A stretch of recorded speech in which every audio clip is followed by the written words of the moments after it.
Ysef Hadad is an Israeli Arab who is a brave warrior for truth. Have a watch of what he says, because it is powerful stuff in a chamber and a room that needs to hear some strong words for truth. Have a watch. The next for the introduction speeches to the Arab Israeli journalist Ysef Hadad now has the floor for an impulse statement as the CEO of the association Together Watch for Each Other. Mr. Hadad works on bringing the Arab community closer to wider Israeli society and has become a powerful voice since October the 7th. The floor is yours.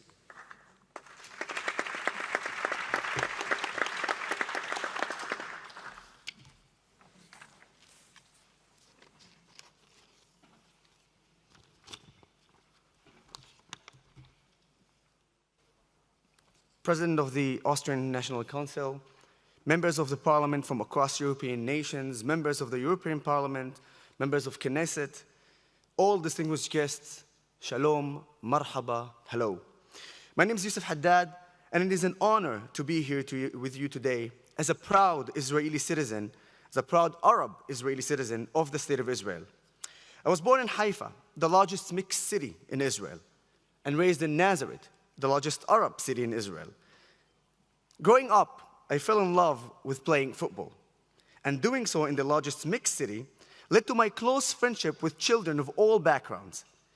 It was when I turned 18, after seeing all my Jewish and Druze friends drafted into the army, that I chose to follow their footsteps, despite the fact that it wasn't mandatory for me as an Arab citizen of Israel, even though I have equal rights, just not equal obligation. But I'm an Israeli, and Israel is my country, so I enlisted to protect my country and my society. I served in the Golani Combat Unit and later became a commander. Yes, I, the Arab, was an IDF commander over Jewish soldiers. My service ended painfully after I fought in the Second Lebanon War and was gravely injured after Hezbollah grenade missile was fired at me and nearly missed. My foot was severed, I had shrapnel all over my body, and I was evacuated shortly after the explosion by my fellow soldiers, Jewish soldiers, who risked their lives to save me, an Arab. At the hospital, it was Israeli doctors, both Arabs and Jews, who were miraculously able to reattach my foot and save my life. Tragically, in the same war against the barbaric terror group Hezbollah, I lost many friends, soldiers, and 3 of my commanders. The same Hezbollah which fired at me and killed my brothers who fought beside me is attacking Israel without end.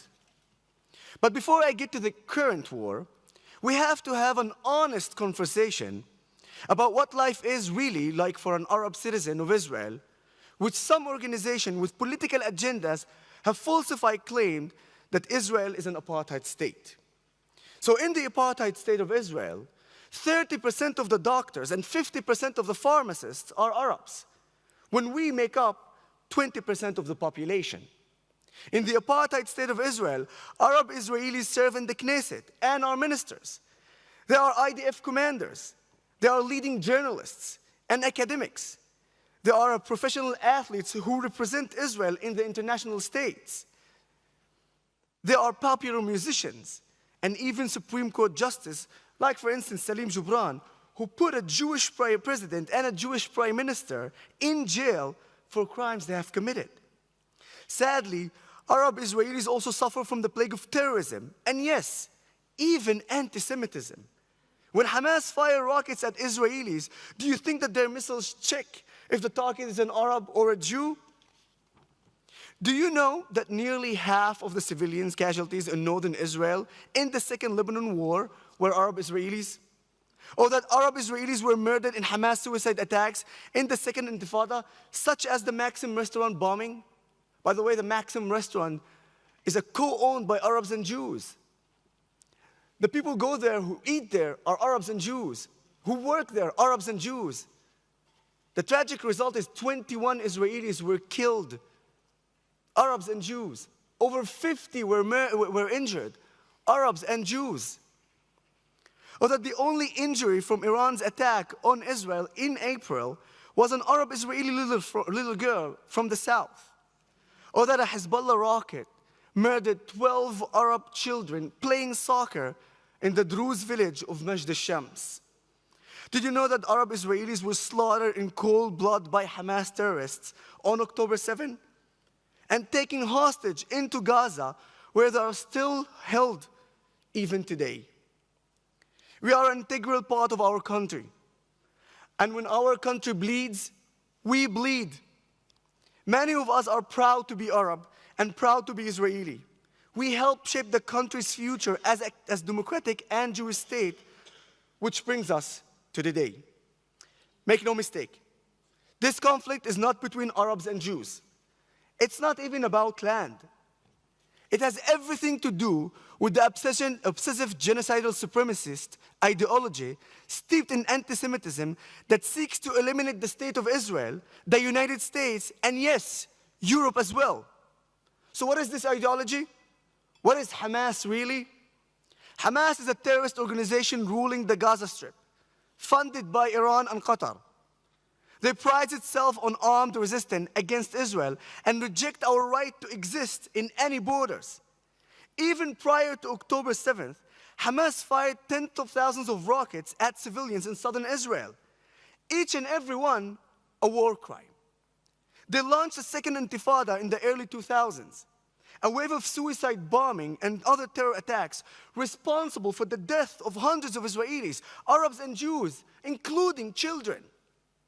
Since then, Israel was forced to enact a joint Egyptian-Israeli blockade for the security of both states, and even unilaterally withdrew from Gaza entirely, both military and civilly, in 2005, meaning that on October 7, there was not a single Israeli in Gaza, with the exception, of the kidnapped hostages that had already been in holding, such as Avera Mengistu from the Ethiopian community and Hisham al-Said from the Arab community. There was no war in Gaza on October 7. There were no IDF airstrikes or raids. No Palestinians were being harmed by Israel. Some of them even had permits to work in Israel. Yet Hamas premeditated for months to carry out a savage terror attack, kidnapping, murdering, and raping innocent Israelis of all ages. Both Arabs and Jews from the Nova Musical Festival and Gaza border communities. 1,200 killed, over 200 kidnapped from their homes on a Jewish holiday, no less. A massacre carried out by Hamas commandos as well as Palestinian civilians, including journalists, teachers, and other UN employees, all of which they filmed and posted themselves across social networks. You can see it because they posted it. You know, throughout this war, Hamas have falsified casualty numbers, excluding combatants in their figures, and claiming that children aged 14 to 17, whom they recruited to Hamas, are non-combatants. There's only one description for this behavior: child abuse.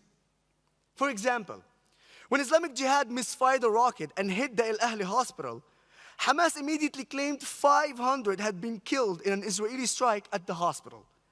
Several hours later, it was revealed that it was a rocket from the Palestinian terrorists that fell short and landed in the parking lot of the hospital. 40 to 50 were killed.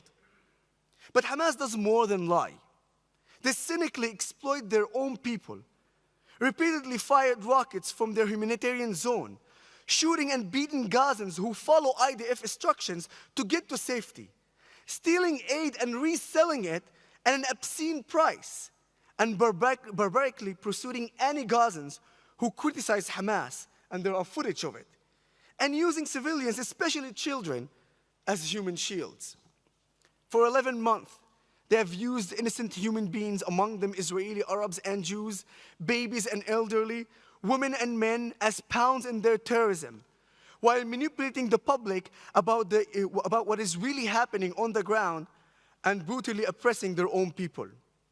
One of those hostages is an Austrian citizen himself, Tal Shoham. 3 members of his family were killed on October 7. 7 kidnapped. Today, 6 of them were released, but Tal remains in captivity. Hamas kidnapped and is holding European citizens in dungeon underground in an inhumane condition. And instead of a unified demand pressuring Hamas, we see many European voices criticize Israel instead of having our back, doing diplomatically what Israel can't do alone. Force Hamas to surrender the hostages immediately and hold Hamas enablers accountable from Turkey to Qatar to Iran. While committing unspeakable crimes against the Palestinian people and Israelis, Hamas has cried victim in the international community, playing on the goodwill of the Western world and spewing disinformation with false justification of heinous crimes they are committing against both sides. This effort to subvert the truth has been alarmingly effective, with irresponsible use of language to intentionally smear the just war in Gaza as genocide. It has also directly led to rampant anti-Semitism globally. The reason for this is that this war isn't against only Israel. They are waging war against your values as well. And I'm concluding. Despite the reality on the ground in Gaza, the international media continues to echo Hamas statistics and Hamas narrative as it's factual, irresponsibly adding fuel to the fire of anti-Semitism that are raging across Europe. Even Hamas has admitted that they're using their own people for human shields and using schools, mosques, and hospitals for terror activities. They have admitted their crimes and documented them themselves. Yet some European nations compare our self-defense with the crimes committed by our attackers. Instead of holding international bodies like UNRWA accountable for their complicity with Hamas, with multiple employees even taking part in October 7 attacks and numerous schools being used by Hamas for terror activities, many EU nations, which initially paused fundings to UNRWA over the scandal, have now restored fundings. You are funding Hamas when you are funding UNRWA. Do you understand this? It is deeply concerning that so many European nations will turn their backs on their own values in the halls of bodies like the UN and condemn Israel's self-defense while ignoring completely Hamas at a time when hostages need pressure on Hamas more than anything. Sadly, Europe is failing to focus on the humanity of the hostages, even some of your own citizens, and instead made this a political issue. As lawmakers, as leaders, as human beings, I urge you to take a firmer stand against the rise of terrorist organizations like Hamas, Hezbollah, Islamic Jihad, and other terror proxies of Iran. Not only for the sake of the Jewish and democratic state of Israel, but for the sake of the future of the European civilization. It is undeniable that European values and ideas have given rise to the advancement and betterment of civilization and the protection of human rights over the course of human history. The revolutionary idea of civil liberty for all, coupled with tolerance and the pursuit of equality, are rooted in the European tradition. If we care about the ideals of freedom and democracy, if we cherish our way of life rooted in shared Judeo-Christian values, now is the time to make a stand against the attacks on Israel, both on and off the battlefield, that empower our shared enemies. Toda, shukran, thank you. So there you have it, unashamedly telling the truth about what's really going on. And it's just remarkable. It is remarkable how what he's saying needs to be something brave. In a sane world, we would understand that all the accusations leveled at Israel are actually not the truth, they're the opposite of the truth. Israel's accused of genocide. They are being more surgically precise than has ever been seen in the history of modern urban warfare. Not just history of urban warfare, modern urban warfare. When the Western-backed Iraqi army went into Mosul to try and destroy ISIS, they killed 40,000 people. 36,000 of those were, not ISIS, civilians. 4,000 were ISIS. Out of a population of 400,000 that were still in the city. 10% of the population died. Israel hasn't even killed 1%, and they're getting in Gaza, and they're getting a 1-to-1, almost 1-to-1 ratio. Everyone laments all civilian suffering, but Did anyone complain about what happened when the Western-backed Iraqi army destroyed ISIS? No. So it's ridiculous. Everything they accuse Israel of, the other side's guilty of. Ethnic cleansing, that's precisely what Hamas wants to do. That's precisely what the Arabs have wanted to do throughout Israel's existence and even before Israel's existence, which proves to you what's the real root cause of the problem. Apartheid, let me tell you something. Me as a Jew or an Israeli going into the West Bank, that's one place where if you go in there, you're dead meat. But Arabs, which Ysef is one of, can live freely and equally in Israeli society. Again, the opposite. Colonization? Excuse me. The Arab Islamists are the colonizers of the land of Israel. The Jews are not the colonizers. They are the indigenous inhabitants who don't just have a historical right to the land, they also have a legal right, and most importantly of all, from my perspective, a divine right. Which Arabs, if they were honest with themselves, would acknowledge, and they know in their heart of hearts. So every angle you look at this, we've been lied to. And just as now we look at the Nazi era, and we look back and we say, well, it was so obvious this was just about good and evil. The Nazis were the evil ones. At least I hope most people see that. Not everyone does, but most do. We will look back on this time in the future and realise, who are we kidding? Of course Israel had the just cause. But you get cloudy vision when you're in it. Just as we did during World War II and before that. Maybe Hitler just wants a bit more land. Maybe it's not so evil. Maybe we should appease him. Maybe we just need appeasement. That's the way. It can't be that bad. He's just a bit upset about how he was treated after World War I, how Germany was treated. Now we have the clarity. So the key question for our times is, are we going to have that moral clarity right now? So that we can look back on this time and say, I stood up for truth. I was an agent for good and for justice. Before we wrap up, I want to share something important with you. The entire anti-Israel movement is built on one central accusation, that in 1948, Israel stole the land, and ever since, Palestinians have simply been resisting. But what if everything we've been told about this story is untrue? What if the real history of 1948 shows not Arabs being forced out, but Jews, while seeking peace, having to fight for their survival against a genocidal enemy that willed its destruction long before Israel's re-establishment?